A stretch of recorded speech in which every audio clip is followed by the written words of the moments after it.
Olá, esse é o Expresso Sindimepa, um podcast do Sindicato dos Médicos do Pará, sobre atualidades e informações. Siga nosso perfil na sua plataforma preferida e acompanhe todos os episódios. Olá, tudo bom?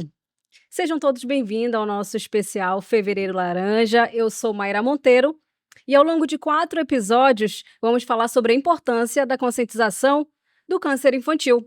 Hoje temos a honra de receber a doutora Alaide Vieira, referência na área. A doutora Alaide é oncopediatra e diretora clínica do Hospital Oncológico Infantil Otávio Lobo.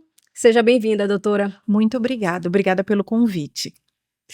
E o doutor Eduardo Amoras, ele que é diretor de comunicação do Sindimepa e RT de cirurgia pediatra do Hospital Oncológico Infantil Otávio Lobo. Agora sim, doutor, eu já tô com o meu cafezinho aqui. Vamos todos convidá-los? Vamos sim. Aproveito para chamar todos os nossos ouvintes para participar desse momento.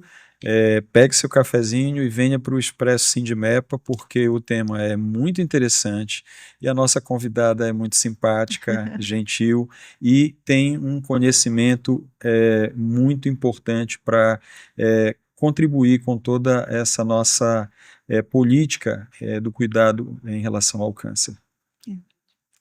Tá certo, vamos começar o nosso bate-papo.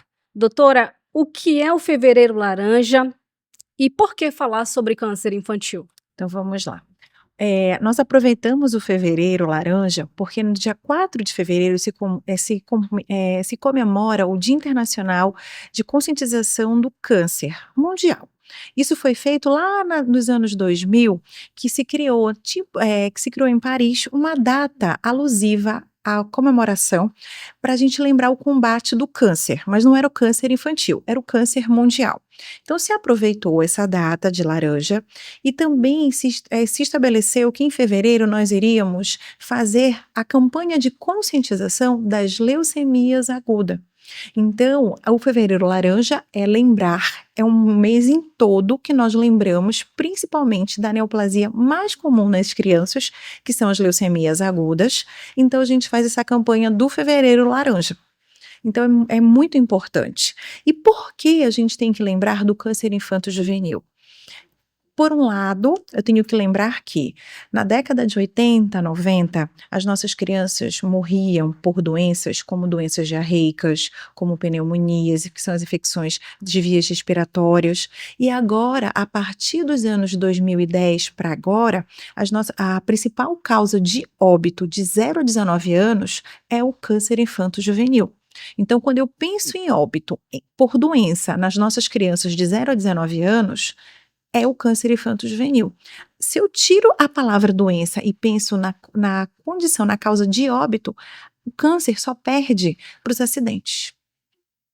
Então, isso é muito importante, porque agora ele virou um problema de saúde pública.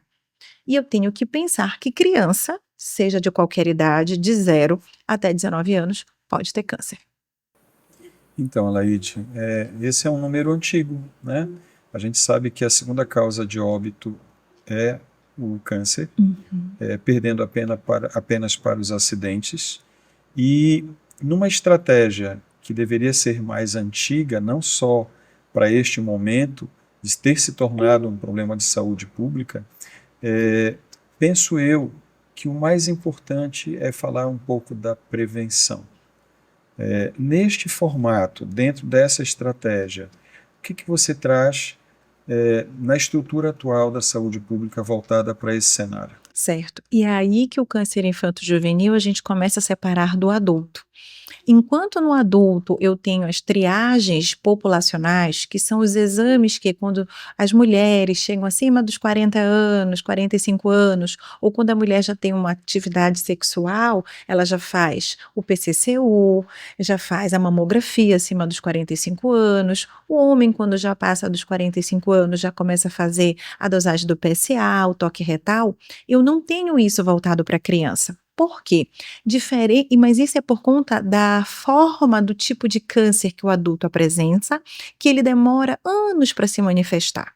O câncer, ele é de caráter insidioso, ele é lento, ele vai se manifestando e vai se correlacionando com os hábitos de vida, com os hábitos alimentares, com sedentarismo, com obesidade, com fumo, com o tipo de alimentação. Isso vai colaborando para que o câncer no adulto se desenvolva. Então, é anos. O da criança não tem isso.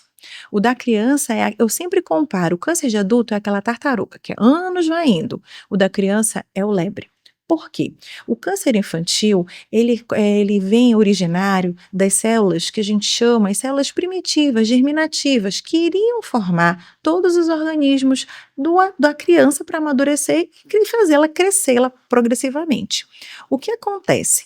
Quando você tem uma alteração genética nessa informação genética daquela célula que é completamente imatura, que diz assim, olha, está na hora de você crescer, se multiplique, ela multiplica. Agora é hora de você parar e amadurecer. Quando a informação genética não chega, ela não recebe essa informação.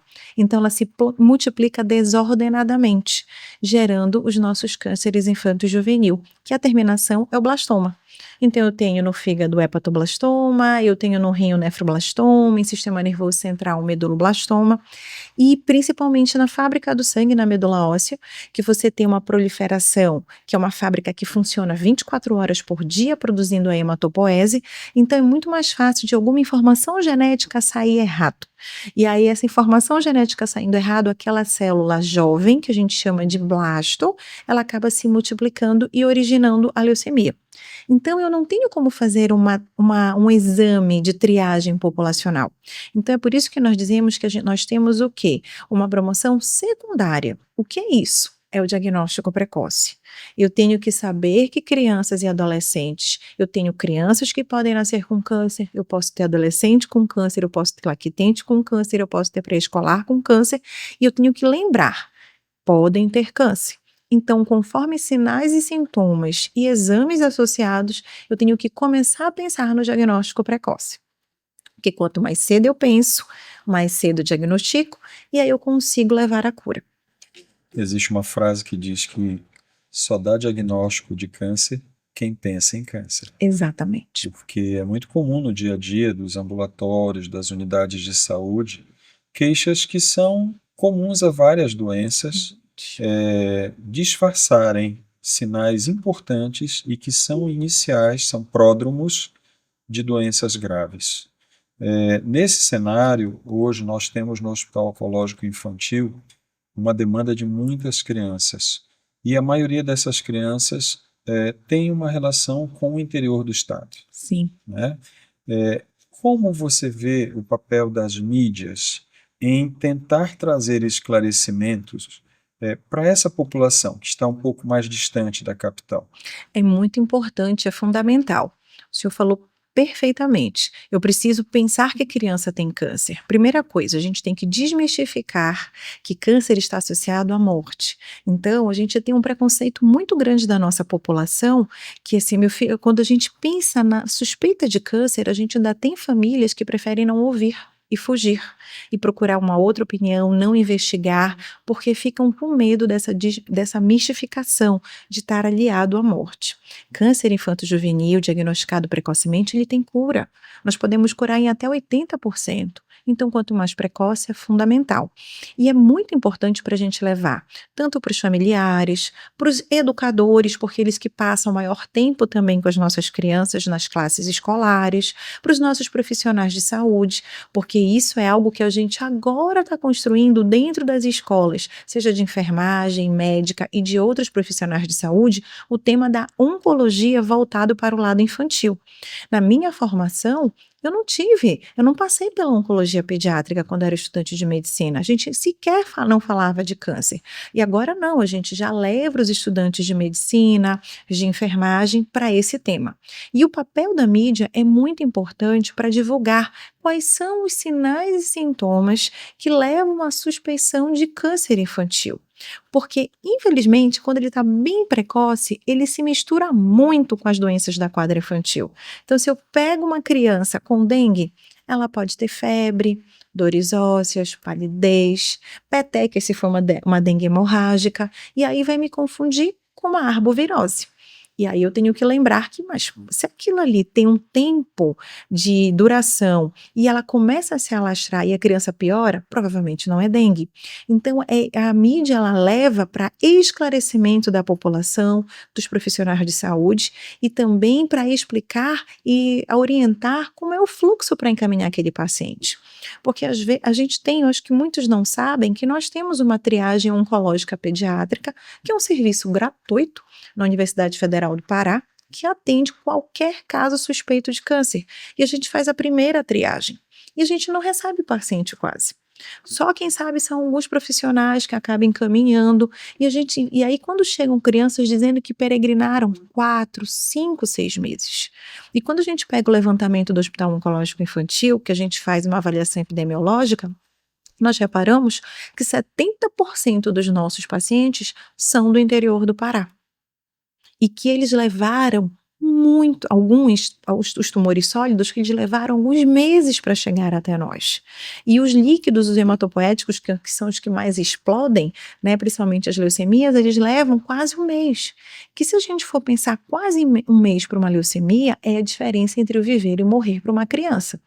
Então a mídia é importante para explicar, para orientar aonde procurar, quem procurar e quais são os sinais e sintomas, que isso é extremamente fundamental.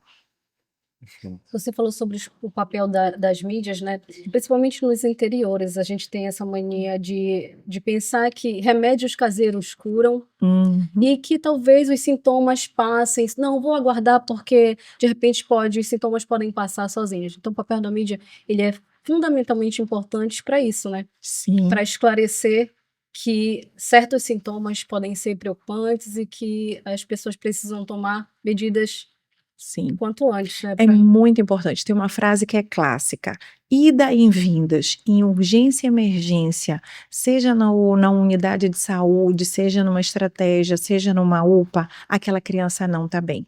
E nós, como profissionais de saúde, temos que aprender a ouvir os pais, porque muitas vezes a mãe vira para a gente e fala: doutora, o meu filho não está bem, eu não sei o que ele tem, mas ele não está bem, ele não é assim. Então isso nós temos que ouvir, porque às vezes a criança está dando sinal de alerta e naquele corre-corre a gente acaba também não ouvindo os familiares. Então a mídia ajuda os profissionais a lembrar que tem que pensar em câncer e também fazer com que os pais cheguem. Todas as vezes que a gente tem alguma campanha de conscientização de um determinado tumor, é impressionante. Nos 2, 3 meses seguintes, aumenta a incidência daquele tipo de câncer. Não é que aumentou, ele está lá.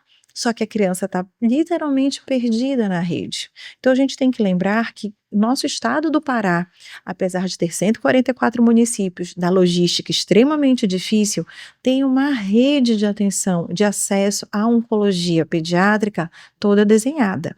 Falta muita divulgação, falta muito entendimento. E é por isso que a mídia é importante para fazer essa parte também, como terceiro setor, para nos colaborar para essa divulgação. Falamos um pouco sobre o diagnóstico precoce, mas nós vamos intensificar e falar mais sobre os primeiros sintomas, não é mesmo, no próximo episódio?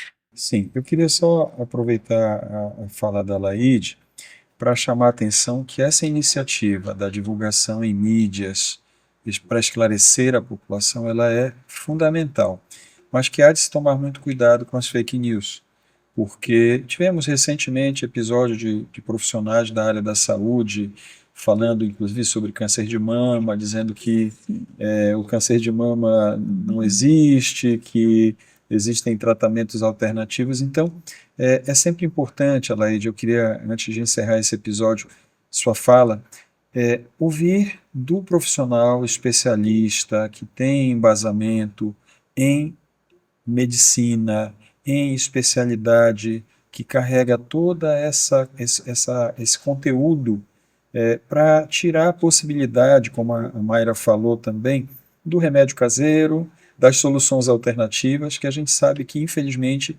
a perda de tempo só vai trazer um desfecho desfavorável para esse paciente, né? Sim. O câncer infanto-juvenil, ele é uma doença curável.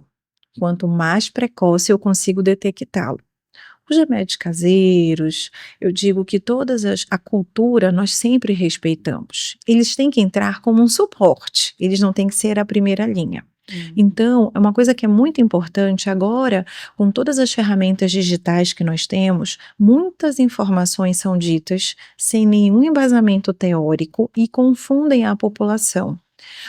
Então, por exemplo, eu já vi uma vez um podcast que falava assim, a anemia, ela vira leucemia. Não vira. A anemia já é um sintoma da leucemia. Foi porque a mãe bateu na criança e ficou toda roxa. Não, a criança estava já com as plaquetas baixas e naturalmente já ia ficar cheia de hematoma. Então, agora, qualquer coisa lançada e dita na mídia, ela toma uma proporção. Então, nós temos que ter muito cuidado com isso. Aos pais, aos nossos profissionais, que tenham dúvida, que querem estudar mais, tem sites confiados das principais sociedades, com profissionais capacitados, como a Sociedade Brasileira de Pediatria, como a Sociedade Brasileira de Oncologia Pediátrica, a BHH, que é a Associação Brasileira de Hemoterapia e Hematologia, que são associações que lá têm informativos para os pais, para os profissionais de saúde. Tem muitas associações também, como a Abrale, que são associações sérias, que buscam sempre profissionais de referência para passar informação para o público.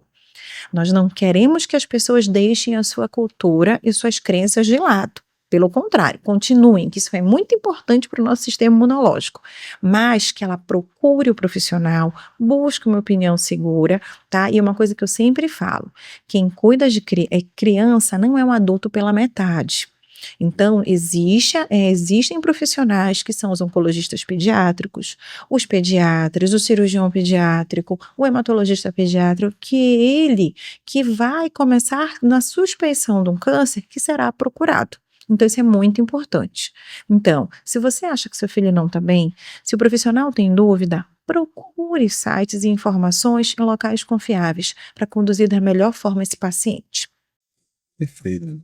Resumidamente, profissionais que tenham conhecimento, que possam esclarecer, ter fé sempre é de bom tom, independente da religião, e, acima de tudo, confiar que existem soluções.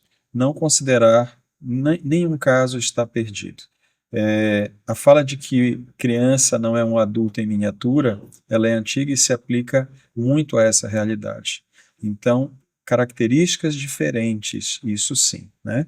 Eu encerro esse primeiro episódio agradecendo a Mayra e a doutora Laide. Convido a todos que até aqui estão acompanhando e gostaram para acompanhar os próximos episódios, porque a conversa segue. Vamos pegar nosso cafezinho e acompanhar o Sindimepa, que está aqui atuando e com um assunto extremamente importante para a nossa sociedade. Muito obrigado. Obrigado, Laide. Obrigada. Obrigado, Mayra. Obrigada. Olá, esse é o Expresso Sindimepa, um podcast do Sindicato dos Médicos do Pará, sobre atualidades e informações. Siga nosso perfil na sua plataforma preferida e acompanhe todos os episódios.